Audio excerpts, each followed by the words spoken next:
हाय good afternoon. CNBC आवाज Motilal Oswal studios में आप सबका स्वागत है। बारी आज के नो योर कंपनी की।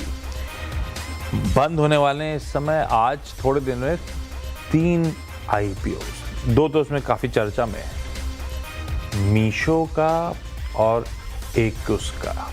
रिस्पॉन्स अब तक तगड़ा आ रहा है एंड आई एम श्योर दिन खत्म होते होते तो काफी तगड़े नंबर सब्सक्रिप्शन के आ रहे होंगे। फाइनल कॉल लेने का समय है, पैसा लगाना है या नहीं लगाना है। रिक्वेस्ट करी थी market expert Sudeep Bandopadhyay sir से कि जुड़िएगा, अपने व्यूज रखिएगा, किसी में पैसा लगाऊं नहीं लगाऊं। और क्या है, हम रिटेल के पास पैसा वैसे भी थोड़ा कम रहता है, तो हम लोग या तो इसमें लगा दें, प्रेफर्ड पिक कौन सी होगी, सब पे बातचीत करूंगा। सुदीप सर जुड़ गए। Sudeep sir hi, good afternoon, thank you so much. कहाँ हो, मुंबई में हो आप? जी मुंबई में है आशीष। हाँ, तो ठीक है। फिर इंडिगो का कोई लफड़ा आपको झेलना नहीं पड़ा? नहीं, इंडिगो को आज फॉर्चुनेटली झेलना नहीं पड़ा। मुझे बैंगलोर जाना था पर लास्ट मिनट में कैंसिल हो गया, वैसे ही बिजनेस के कारण, नॉट इंडिगो के कारण। अच्छा बच गया मैं। बच गए सब लोग। ठीक है, अभी इंडिगो भी खबर आ रही है, वैसे स्टॉक रिकवर करता हुआ। स्टॉक से इंपॉर्टेंट ज्यादा है कि जितनी परेशानी एयरपोर्ट्स, बहुत खराब हालात हैं एयरपोर्ट्स पे, कैंसिलेशंस होते ही चले जा रहे हैं। अभी लास्ट में चेक ले रहा था, चेन्नई एयरपोर्ट 6 बजे तक सारे डिपार्चर्स बंद इंडिगो के। दिल्ली एयरपोर्ट 4 बजे तक सारे डिपार्चर्स बंद। ये हाल है। लोगों ने कब से प्लान करा होगा आगे की छुट्टी, आगे की बुकिंग्स, पैनिक है। थोड़ी देर में डिटेल में रोहन को जोड़ेंगे। जो रिलीफ टिकर टीम नीचे फ्लैश पे चला रही थी, इसका मतलब क्या? सारे दुख दर्द खत्म। अगर क्रू रिलेटेड थे तो इस रिलीफ मेजर जो अनाउंस डीजीसीए ने रियायत दी है, क्या मायने उसके, उन सब पे आगे बातचीत होगी। पहले एक दोपहर की हेडलाइंस और सुदीप सर से चर्चा कर लेते हैं इस शो में। लाइए डॉक्टर साहब, headlines. Growth, while remaining resilient, is expected to soften somewhat. Reserve bank ने इकोनॉमी और बाजार को दिया ब्याज दरों में 0.25% कटौती का तोहफा। ग्रोथ की रफ्तार आगे चलकर सुस्त होने की आशंका के चलते किया फैसला। पॉलिसी को लेकर न्यूट्रल नजरिया रखा कायम। आरबीआई ने वित्त वर्ष 2026 के लिए जीडीपी ग्रोथ अनुमान 50 बेसिस पॉइंट बढ़ाकर 7.3% किया। साथ ही रिटेल महंगाई भी 4% के नीचे रहने की जताई उम्मीद। सिस्टम में नकदी बढ़ाने के लिए 1 लाख करोड़ के सरकारी बॉन्ड्स भी खरीदेगा आरबीआई। गवर्नर ने कहा, चालू खाते घाटे को लेकर नहीं है कोई फिक्र।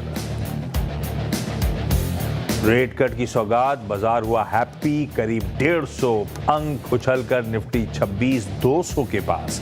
बैंक निफ्टी में सबसे ज्यादा रफ्तार, 450 पॉइंट से ज्यादा चढ़ा। मिड कैप इंडेक्स 0.25% ऊपर, लेकिन स्मॉल कैप इंडेक्स 0.5% से ज्यादा कमजोर। बाजार की तेजी में फाइनेंशियल और पीएसयू बैंक सबसे आगे। दोनों इंडेक्स 1 से 1.25% मजबूत। बजाज ट्विंस, श्रीराम फाइनेंस और एसबीआई निफ्टी के टॉप गेनर्स में शुमार। साथ ही आईटी शेयरों में भी जोरदार तेजी, लेकिन कंज्यूमर ड्यूरेबल्स और डिफेंस शेयरों पर दबाव। इंडिगो की देश भर में 500 से ज्यादा उड़ानें रद्द। कंपनी बोली, ऑपरेशन पूरी तरह से ठीक होने में लग सकता है 2 महीने का वक्त। उधर डीजीसीए ने एफडीटीएल नियमों में ढील दी। शेयर में निचले स्तरों से करीब 4% की रिकवरी। और कोटक की रिपोर्ट पर सफाई के बावजूद केन्स टेक्नोलॉजीज टूटा। शेयर करीब 8% टूटकर वायदा के टॉप लूजर्स में। सीएनबीसी आवाज के साथ एक्सक्लूसिव बातचीत में कंपनी के मैनेजमेंट ने कहा, बैलेंस शीट और डिस्क्लोजर और पीएनएल में कोई गलती नहीं। कलेक्शन में देरी हुई जो इस साल अंत तक संभल जाएगी। खैर, बट ऑब्वियस है इन कंसर्न्स, मैनेजमेंट की कमेंट्री के बावजूद कन्विक्शन अब थोड़ा सा स्ट्रीट का आ नहीं रहा है। कल भी 6% गिरा था, उसके ऊपर आज भी वायदा का टॉप लूजर है केन्स। पर ठीक है, मार्केट्स बढ़िया हैं भाई साहब। एक दायरे में थे, एक बड़ा इवेंट सामने खड़ा था, उस दायरे से ब्रेकआउट करने के लिए एक ट्रिगर था, ट्रिगर बढ़िया प्ले आउट हुआ, आरबीआई ने 25 बेसिस पॉइंट्स कट भी कर दिया, लिक्विडिटी इनहैंसिंग मेजर्स भी अनाउंस कर दिए, कमेंट्री भी अच्छी है और ऐसा लग भी नहीं रहा है बातचीत से कि ये टर्मिनल रेट आ गया है, यानी कि शायद आगे ब्याज दरों में अब छेड़छाड़ या गिरावट नहीं होगी, ऐसा भी कोई इंडिकेशन नहीं है। कंफर्ट है फिस्कल डेफिसिट को लेकर, कंफर्ट है रुपये को लेकर, कंफर्ट है इकोनॉमी को लेकर, सब चंगा सी। मार्केट इस समय 2/3% उछाल के साथ 26,200, 26,100 हमारे लिए सबसे इंपॉर्टेंट अड़चन थी, राइटर्स का जोन था, वो एक्टिविटी 26,200 पे शिफ्ट हुई है। वहीं पे आके प्रिसाइसली उन्हीं लेवल्स पे आके इस समय हम रेस्ट ले रहे हैं, ठंडे नहीं पड़े हैं।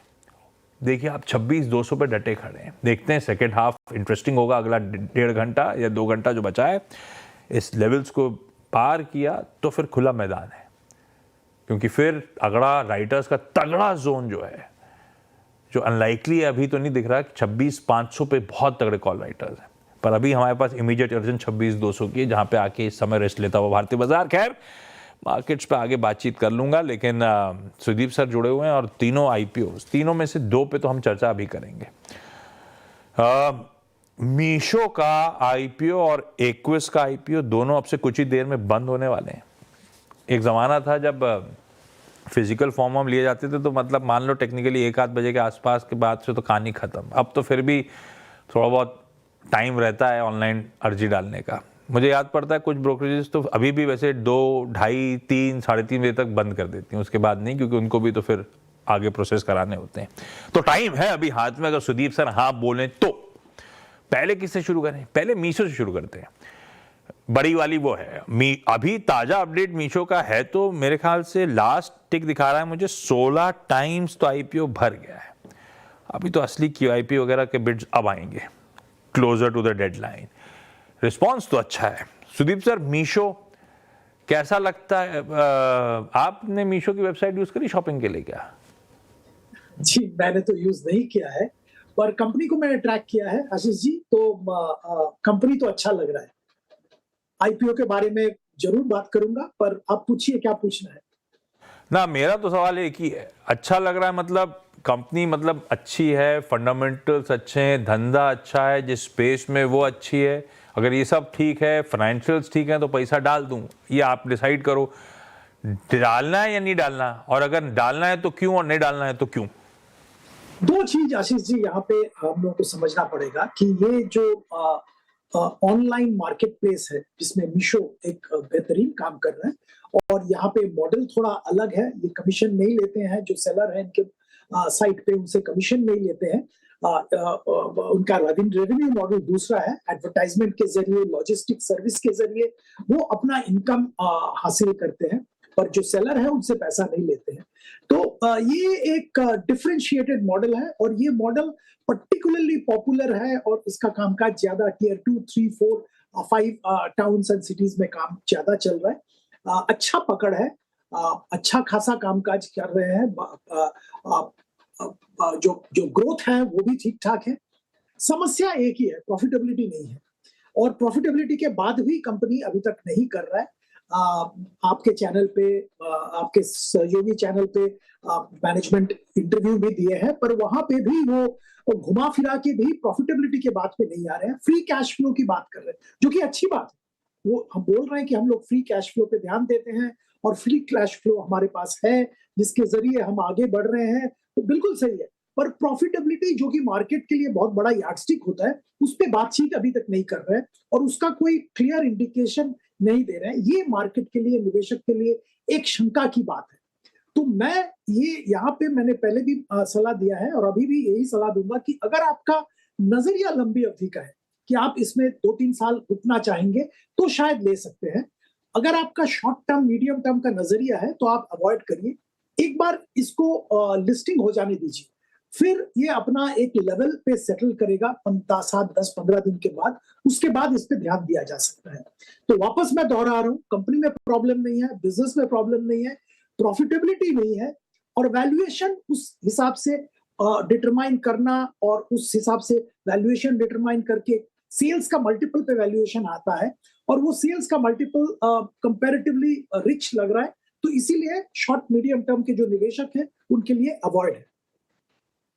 तो फिर शॉर्ट मीडियम टर्म अवॉइड है, तो फिर ऐसे आईपीओस में ज़्यादा बेहतर हमेशा, ये मेरा मानना है, फिर जब ऐसा कन्फ्यूजन हो तो मार्केट फोर्सेस लिस्टिंग के बाद डिसाइड कर लें सही मूल्यांकन क्या है, तब अट्रैक्टिव लगे और सही वैल्यू लगे तब एंट्री करें। ये बेहतर होगा क्या सुदीप सर? बिल्कुल बिल्कुल आशीष जी, यही मैं कह रहा था कि आप लिस्टिंग का इंतजार करिए, 15 दिन इंतजार करिए, एक बार सेटल डाउन करने दीजिए, उसके बाद इस पे डिसाइड करेंगे क्या करना है, कैसे करना है। तो ये ज़्यादा बेहतर है। अदरवाइज वेरी लॉन्ग टर्म के इन्वेस्टर्स हैं आपका, फिर भी है तो सब्सक्राइब करिए, अदरवाइज छोटी मध्यम अवधि वाला नहीं। मार्केट फोर्सेस डिसाइड करेंगी असली भाव क्या बैठना चाहिए। वैसे मीशो मैंने भी यूज़ नहीं करा, इस तरह के प्लेटफॉर्म्स में घर जाके बीवी से पूछता हूँ सुदीप सर, मैं, क्योंकि वो सब यूज़ करती, मीशो उसने भी यूज़ नहीं करा था।